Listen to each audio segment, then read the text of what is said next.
Hello orchid friends, how are you? Welcome back to my channel. If this is your first time watching my video, my channel is all about orchids. From what orchids I have, how I grow them, my thoughts on certain orchid topics, to what orchids in my collection are blooming, etc. So if you want to follow along my orchid hobby adventure, please consider subscribing to my channel and turn on the notification. Today, in this video, we're going to look at one of my species orchid, Phalaenopsis Billina. This one is a wild form, bellina, but in Asia, they also call it the fire form. I think when it bloomed last year, in the video I did, I also introduced this one as the fire-formed bellina and explained that because the way that it blooms, the way the flower looks, very much is the same as the word fired in the Chinese language. So in Asia, they also call it the fire form, bellina. So this orchid bloomed last year, and this year it bloomed again, but not from the original spike. It's actually blooming from the new spike. So it was around mid-May 2019 that I discovered it was putting out a new spike. I knew this orchid would either bloom from the old spike or the new spike, but I wasn't quite sure if the old spike would do anything, but the new spike was growing really quickly. And that's when I knew, okay, this orchid is putting its energy toward the new spike. And sure enough, it really bloomed from the new spike and didn't do anything this year for the old spike. Okay, so during this time, this orchid really just, spent a whole lot of time growing its spike and then the buds. But one thing I want to mention is that it's during this period that you really want to avoid having too many changes in the environment, whether it's temperature, humidity, or just moving around the orchid too much. All of the above reasons can potentially cause a bud to blast. I have a lot of new orchid hobbyists asking me why their buds would drop after they have purchased the flower orchids. And many times it's because of change of environment, but sometimes it's because they move it around too much because they maybe haven't figured out where they want their orchids in their home, so they move around, or every day because it's a new plant, so they like it and they just touch it and move around. So anyway, so those are the three main reasons, but the last reason really is keep your orchid healthy, because sometimes when orchid have root rot issues, it would also drop its bud. And also pest issues or virus, so that's the health side of things that you want to make sure your orchid is not sick. Okay, so between mid-May to beginning of July, so let's say about a month and a half, that's the time it took for this orchid to finish developing the bud and started to bloom.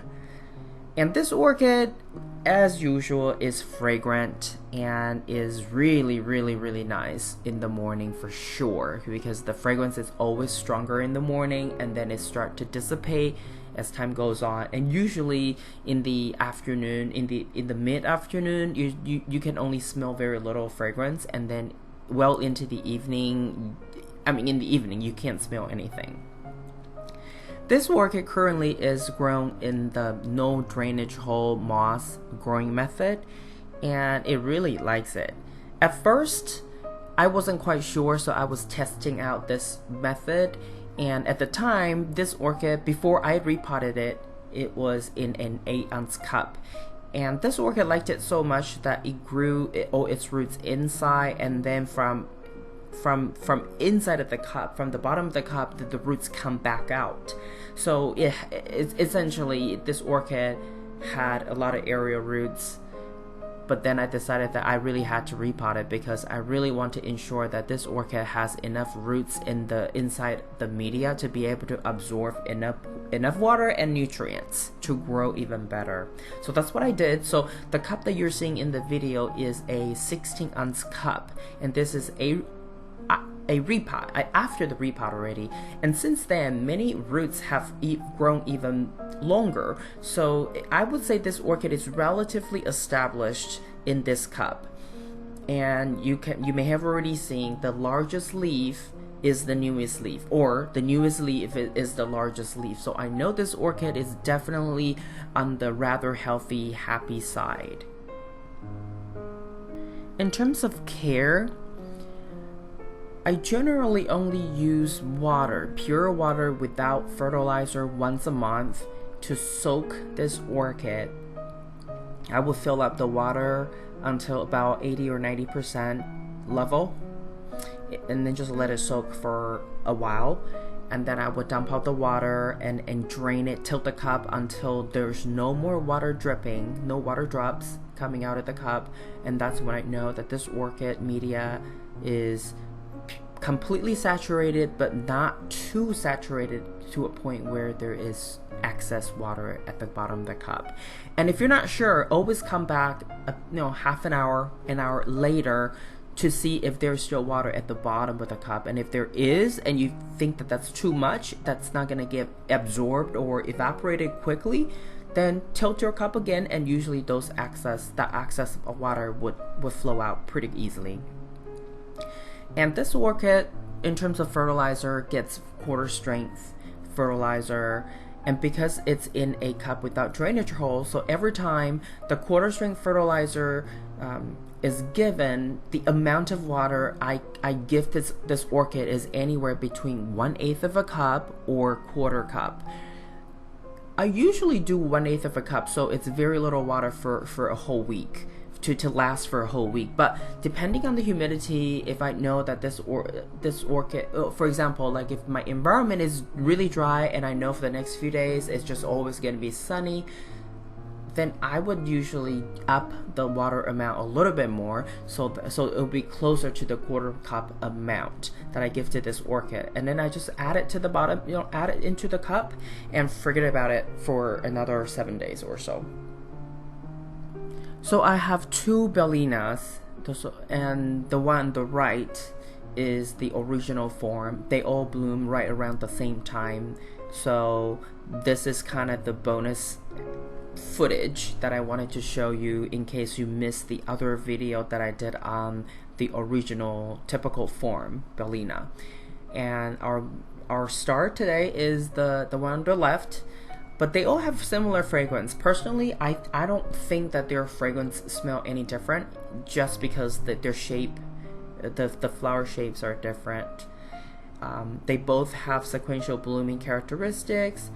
But the one on the left here, the video clip, you can see in the background, the original spike from last year, or the older spike from last year, has already browned or dried up.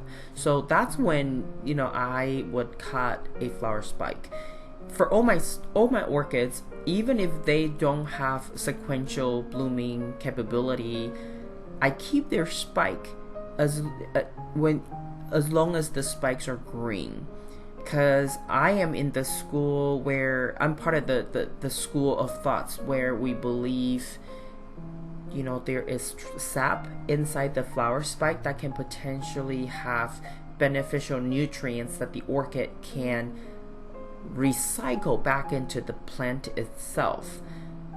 As the flower spike die back, that's where orchid is taking back the juice, or whatever you call it, right? Nutrient sap inside the spike. I believe that's true, so I keep green spikes, even if I know an orchid would not bloom sequentially from that spike. And sometimes you never know, even if it doesn't bloom, it may actually give you keikis or grow secondary spikes from the nodes. So as a rule of thumb, I keep spikes that are green. But for this case, it started to dry, the old spike started to dry, so I went ahead and cut it off after I took the video. I think bellina is a species that is easy to care for, and it's really an ideal orchid for even beginners, and I really think that the saying about bellina is true, and that is everybody should have a bellina in their collection. I totally agree. So if you don't have one, please go out and look for one, because I think you'll be pleasantly surprised. This is all I have for you today. If you like this video, please give it a thumbs up. And if you would like to get more orchid related videos from my channel, please subscribe and turn on the notification. I want to wish you happy growing, and I will talk to you in my next video. Ciao!